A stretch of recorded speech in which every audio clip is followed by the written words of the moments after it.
Eu queria falar sobre ave de rapina. A arpia é a maior ave de rapina do hemisfério ocidental e uma das maiores do mundo, classificada como predador de topo. Ela habita florestas tropicais de baixa altitude, da Argentina ao México. Cientificamente, seu papel na dinâmica florestal é comparada à de grandes felinos. Assim como você tem uma onça pintada caçando anta, a arpia vai ser assim, né? A ecologia dela funciona da mesma forma. Ela atua como uma reguladora populacional de mamíferos arbóreos e de médio porte. Historicamente, o comportamento dessa espécie era documentado de forma anetódica por naturalistas e populações locais devido à sua natureza críptica, né, e baixa densidade populacional. No entanto, nas últimas décadas, né, o uso de monitoramento por satélite, armadilhas fotográficas em ninhos e análise de restos ósseos permitiram que a etologia da arpia fosse sistematicamente descrita e catalogada por instituições como a ICMBio, né, enfim, né, que né, fosse, no estudo aqui, fosse, né, devidamente catalogada, enfim, né. Olha aqui, ó. Existe consenso absoluto na academia científica de que as arpias são predadores especializados em mamíferos arbóreos, como preguiças, né? Bradípodos, xolupus, né? E primatas, como búzios e macacos, que custam 60 a 80% da sua dieta habitual. E, cara, ela tem uma força de preensão absurda nos tarsos e garras, né? É consenso e amplo e documentado. Suas garras posteriores, o hálux, chega a 10 centímetros de comprimento, semelhante a de um urso cinzento. É capaz de exercer uma pressão estimada de, estimada ali, né? De 400, eu acho que não, de 400 de 400 newtons, se não me engano, agora eu não lembro. Corrija-me se eu estiver enganado, né? O que quebra instantaneamente crânios e ossos longos das presas, né? Enfim, né? A arpia não caça não caça por perseguição ativa em campo. O consenso estabelece que a sua estratégia primária consiste em pousar no dorsal ou no subdorsal da floresta por longo período, utilizando sua audição aguçada, né, amplificada pelo seu disco facial, semelhante de coruja, e sua visão binocular para localizar alvos antes de um mergulho curto e silencioso, né, enfim. Estudo recente, como conceito de efeito, estudo recente, né, validam consensualmente que sua fidelidade a locais de nidificação cria irmã, a sua fidelidade, né, a locais de procriação cria,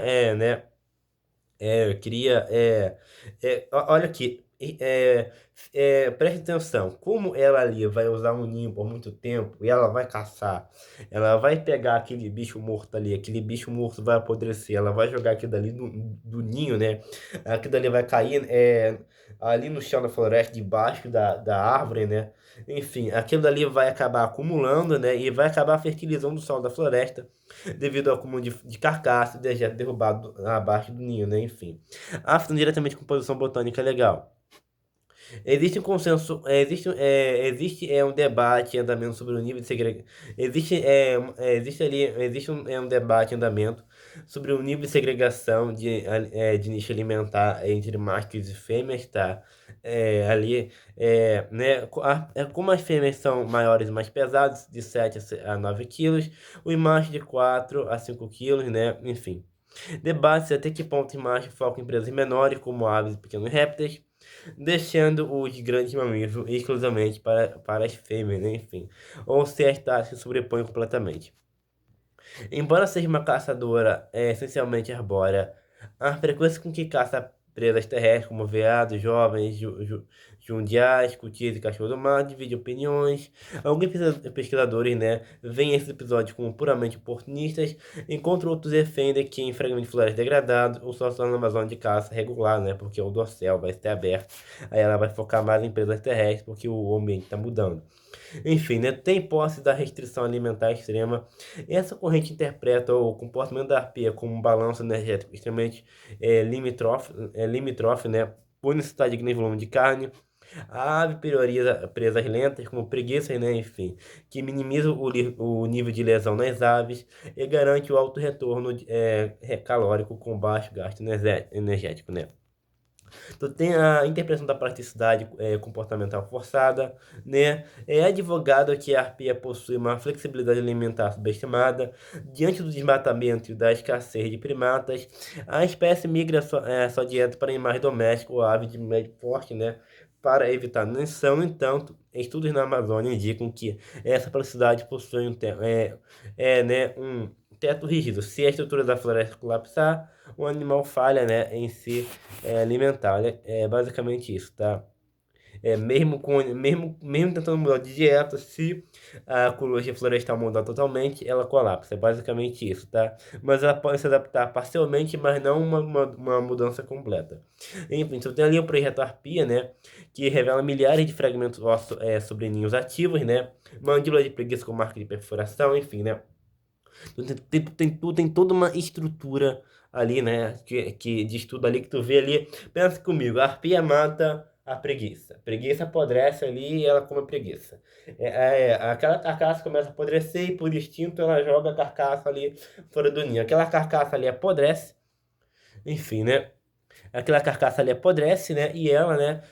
E ela, assim, a arpia sem perceber, acaba fertilizando o solo e jogando carcaça do ninho, enfim, né? Quando ela acaba de comer, enfim. Tu tem mandíbula de preguiça com marca de perfuração correspondente né, aos, tu vê ali a marca no crânio da preguiça, né, correspondente às marcas da arpia, né, enfim, né. É evidência refutável de sua preferência dietética, né, enfim. Tem ali câmeras posicionando na Amazônia, no Pantanal, registro arpias transportando 70% do seu peso corpóreo, né, enfim, né. Vídeos mostram que a desarticulação de presas maiores ocorre frequentemente ainda no galho da captura para facilitar, né, o transporte de presa, enfim, né? A desarticulação de presas maiores, né, ocorre ali mesmo no galho onde ela bateu, ela desmembra a presa ali mesmo para, né, conseguir transportar com mais facilidade. A maioria dos dados, a maioria dos dados modernos provém de áreas protegidas fragmentadas específicas, monitoradas na Amazônia e na Mata Atlântica, né? Enfim. Há uma lacuna de conhecimento sobre o comportamento de caça em floresta contínua de difícil acesso, onde a interferência humana é nula, né? Quase não existem dados estáticos sobre a taxa de sucesso dos ataques desferidos pela arpia, né? Quando a tentativa resulta em uma captura efetiva, não se tem o número certo, mas são várias, devido a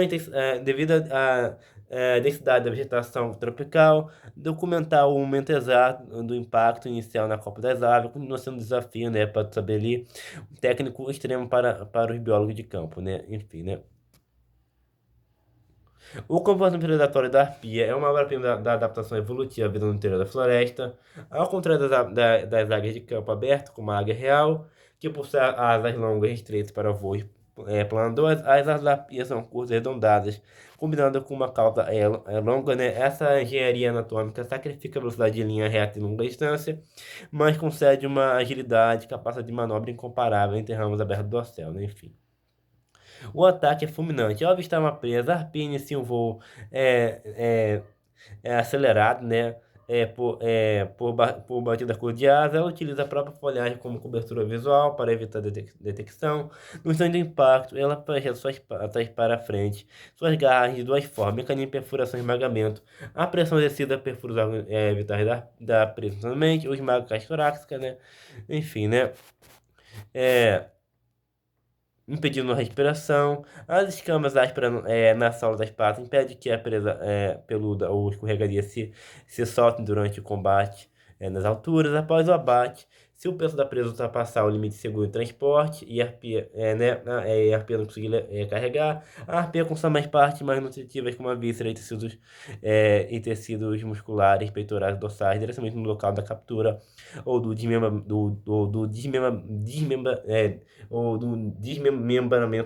quando o animal ali ele vai ser desmembrado, né? No desmembramento, desmembramento do animal ali, quando o animal ali vai ser despedaçado, né? Vai ser desmembrado, né? O desmembramento, né, do animal, né? Realizando múltiplas viagens, né, até o ninho para alimentar o filhote. Esse comportamento rigoroso de otimização de energia, de desmembrar, né? Desmembramento, né? Esse comportamento rigoroso de otimização de energia explica por que o desmatamento compromete fatalmente a espécie. Sem um dossel contínuo, a rota de aproximação furtiva, né, desaparece, expondo a presa e espantando as aves, né? Enfim, né? A análise biológica inclui o ciclo reprodutivo da arpia, né? A dinâmica de investimento parental, biologia, biologia do desenvolvimento dos filhotes, né?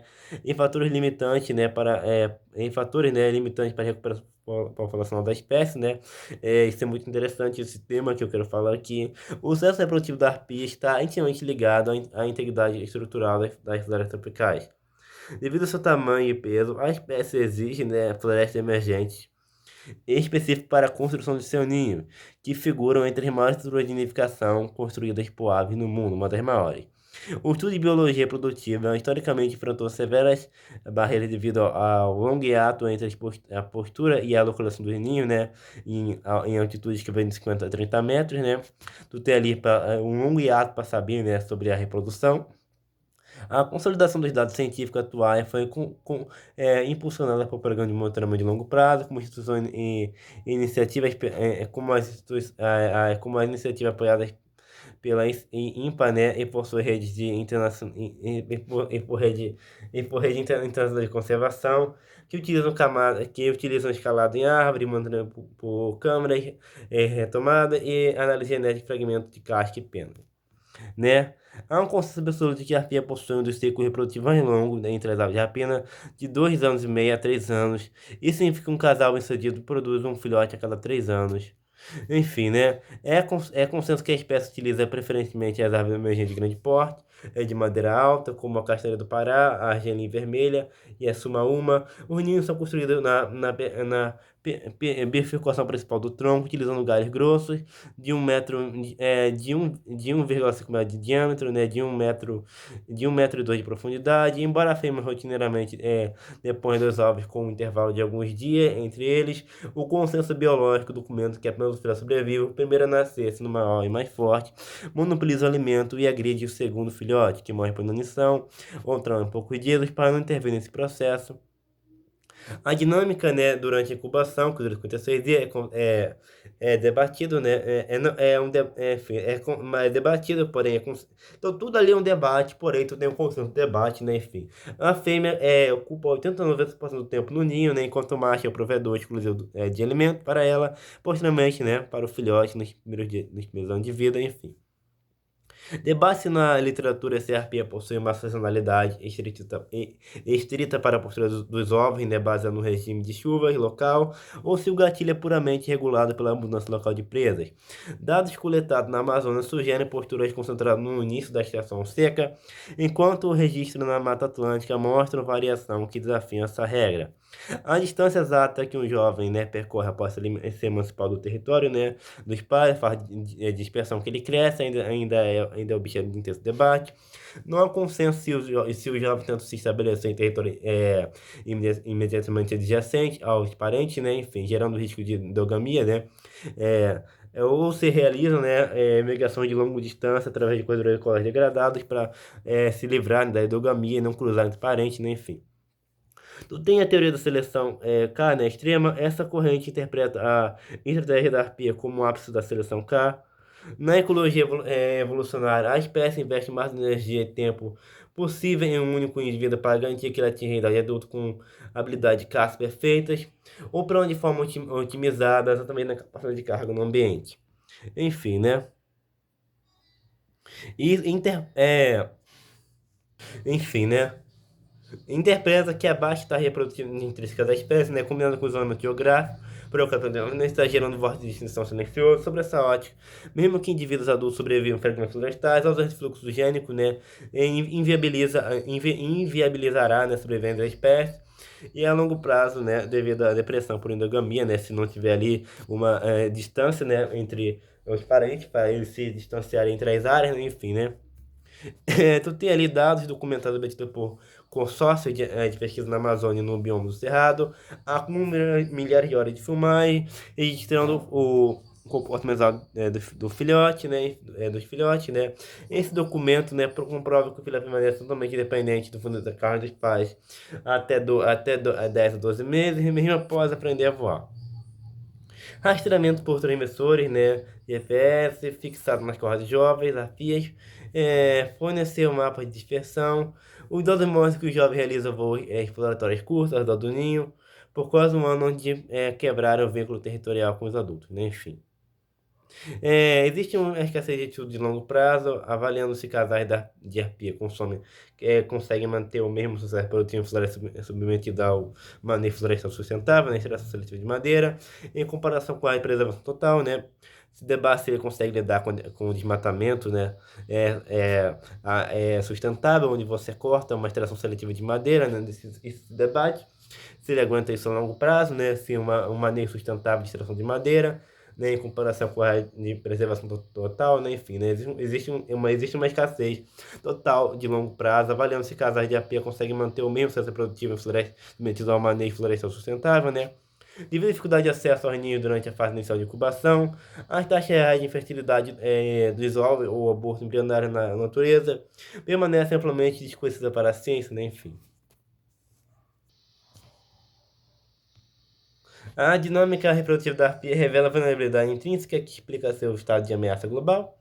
Um investimento de tempo, né, demandado para um único indivíduo após a reprodução, né, enfim, só atinge de 4 a 5 anos, né, de idade de maturidade, né, enfim, né, significa que a de reprodução populacional da espécie é muito lenta.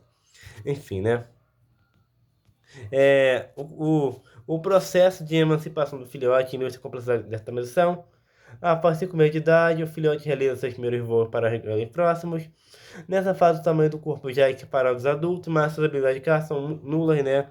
Os pais reduzem gradativamente a frequência de entrega de comida no ninho, forçando o jovem a vocalizar intensamente, um chamado agudo característico para sinalizar fome. Esse comportamento estimula o jovem a realizar tarefas de capturar répteis ou insetos grandes nos galhos circundantes, até ele começar a caçar de verdade mesmo, demora algum tempo, até ele começar a tomar força para caçar mesmo, até ele aprender a caçar. Se um dos pares adultos morrer durante esse ciclo de 3 anos, o ciclo reprodutivo é abortado, o parceiro sobrevivente geralmente consegue criar os filhotes sozinho, né? Devido à necessidade da divisão de tarefas, caçar a proteção do ninho contra predadores oportunistas, tucanos e outros gaviões. Além disso, a perda de uma única árvore de nidificação histórica, pois os casais reutilizam o mesmo ninho por décadas, posso para gastar meses ou anos no caso de uma nova árvore emergente adequada e reconstruindo a estrutura do zero, atrasando ainda mais, né, a reprodução.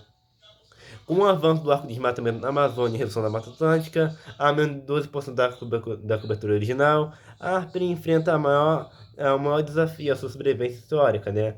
Sendo um predador de topo com baixíssima densidade populacional, né, de 1 a 3 casais a cada 100 km em florestas pristinas, né? A perda de habitat não reduz o espaço físico, mas isola geneticamente os indivíduos. Estudos genômicos modernos baseados no sequenciamento de DNA extra de penas coletadas em sangue de animais resgatados, né? Tenta mapear o tamanho efetivo das populações e o grau de endogamia, né? Ou internacionais como The Peregrine Fund, o projeto da Arpia da IMPA lideram esse esforço no continente americano. Existe consenso científico absoluto que a arpia é altamente sensível à fragmentação, a mistura de clareira estrada destrói o dorsal, necessária para sua manobra de caça furtiva e afinal suas presas primárias, mamíferos arbóreos, enfim. É consequência que a população de arpia na Mata Atlântica sofreu um colapso demográfico drástico. Os indivíduos remanescentes estão isolados em fragmentos biográficos como o Parque Nacional do Monte Pascoal ou o Parque Estadual do Turvo, sem comunicação entre si, o que eleva a taxa de homozigose. Então, os sociólogos ecológicos concordam que o abate direto por seres humanos é uma das principais causas de mortalidade de adultos fora de áreas protegidas. Os motivos variam, né, entre o medo infundado de ataques humanos, o abate oportunista por curiosidade, devido ao tamanho da ave, ou a retaliação por predação de animais domésticos, galinhas, porcos e ovelhas em borda de floresta, né, enfim. Tu tem ali um consenso, fragmentos, florestas isoladas, menores que 10 mil hectares, são considerados sumidores ecológicos, capazes de sustentar uma população, né, viável de arpia a longo prazo, tem que ser mais de 10 mil hectares, servindo apenas para sobreviver em temporada de vida isolado, né, enfim. Debate intensamente é um debate na comunidade científica se as arpias utilizam florestas secundárias, capoeira e plantações comerciais de eucalipto e pinos como corredores de dispersão transitória entre fragmentos de floresta nativa, ou se essas áreas funcionam como barreiras ecológicas intransponíveis para os jovens. O sucesso da soltura de animais criados em cativeiro ou reabilitação é um debate. Alguns cientistas, né, apontam que a ave reintroduzida carece de habilidade completa de caça no dossel, né, aprendendo a natureza. Defensores da prática argumentam que o manejo populacional ativo é a única forma de salvar núcleos populacionais críticos ameaçados na América Central e na Mata Atlântica, né, enfim, né. Enfim. Nossa. Onde eu parei? É aqui, ó. Tu tem ali o debate do débito da extensão. Tu tem ali, né, o debate sobre a extensão. A teoria do débito da extensão, essa corrente interpreta a presença atual de arpia em fragmentos florestais isolados como débito de extensão. Os animais observados hoje são sobreviventes de longa vida, podem sobreviver mais de 30 anos, mas suas populações já estão funcionalmente extintas em alguns lugares, porque não há recrutamento de novos indivíduos ou recrutamento de novos nascimentos, né? Ou variabilidade genética suficiente para suportar surto de doença ou mudanças climáticas locais. Eu tenho ali uma interpretação minoritária, porém debatida, sugere que as arpias na periferia dos biomas estão passando por um processo forçado de transição de nicho, adaptando-se a caças exóticas, ou generalistas, né, como micos, estrela introduzido, ou mamíferos terra invasores. Críticos afirmam que essa visão subestima a rigidez evolutiva da espécie, né? A morte de DNA sequenciado em laboratórios de genética molecular revela uma clara diferenciação entre populações da Amazônia e da América Central e Atlântico. Os dados documentam que o bloqueio do fluxo gênico gerou gargalos genéticos mensuráveis com a perda de alelo raro na população. Dossiê de órgãos fiscalizados como o IBAMA no Brasil registra que a maioria das espécies que dão entrada em centros de triagem de animais silvestres cetas apresentam perfuração por projeto de arma de fogo ou amputações causadas por linhas de energia e armadilhas terrestres, né? Quando ela pode pousar no chão, enfim, né? Isso pode acontecer. Há uma lacuna de dados estáticos globais sobre o impacto real da expansão de linha de transmissão de alta tensão, sobre a dispersão das arpias, sendo ave de grande envergadura de 2 metros, o risco de eletrocução é alto, mas acidentes no interior de bioma raramente são reportados. Se desconhece quase por completo a resistência vulnerabilidade natural da arpia, patógeno emergente transmitido por ave doméstica, exantrópico, como a influenza diária de alta patogenidade, né? Em áreas onde a floresta agrícola avança onde a área agrícola, né, avança sobre a floresta, enfim, né? A fragmentação do habitat impõe um bloqueio físico e biológico que desmantela a estrutura de sobrevivência da arpia. Quando uma floresta contínua é fragmentada, cria-se um chamado efeito de borda, a umidade diminui, os eventos aumentam e a composição das espécies muda para a arpia. Isso significa a perda de sua plataforma de caça, enfim, né? Tu tem ali o impacto genético ainda insidioso, né? Imagina um fragmento florestal isolado onde restam apenas 2 casais de arpia. Sem uma floresta contínua que permita a chegada de indivíduos de fora, os filhotes desses 2 casais, ao atingirem a maturidade sexual, acabarão cruzando entre si ou com os próprios pais, endogamia. O resultado disso direto a longo prazo é o acúmulo de mutações deletérias, né, recessivas, e se manifesta na natureza através da diminuição da fertilidade dos ovos e deformidades ósseas dos filhotes e falha no sistema imunológico, né, enfim. É basicamente isso. Além disso, a perda de variabilidade genética reduz a capacidade de resiliência da espécie e uma nova doença viral nesse fragmento isolado. A homogeneidade genética dos indivíduos aumenta a chance de que todos sejam suscetíveis, né? Levando o núcleo populacional local à extinção em massa e curto prazo de tempo, né? Enfim. Portanto, as estratégias modernas de conservação reconhecem que proteger ninhos isolados não basta.